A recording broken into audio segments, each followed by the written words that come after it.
To move on to the arms, we previously made a pattern of the arm and I went ahead and cut it out, and I'm showing you here what that's going to look like against the furniture before we sew it.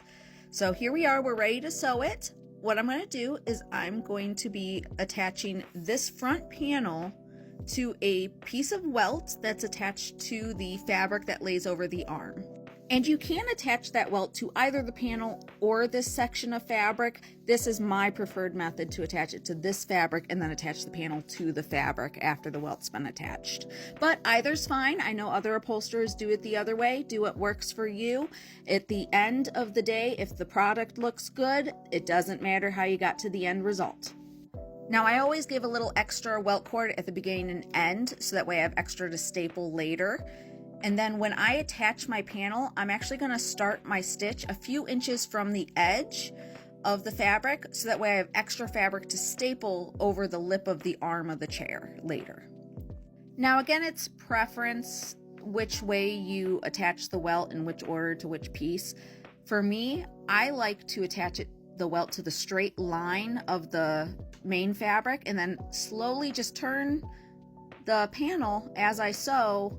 For me, that's easier, but again, some people like to attach the welt to the panel and then attach the main straight line to the paneled welt. For me, this is my preference. For me, it's just easier to slowly turn that panel as I sew in a straight line along the welt.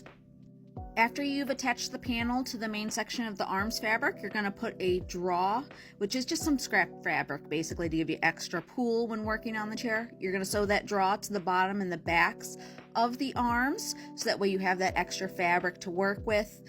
Now that it's done, I'm going to turn it inside out and show you what it looks like. You can see my welt cording where the panel meets the arms facing, and then I actually have the draw there on the inside, and I have some extra welt cord hanging that'll be stapled down the front edge of the chair.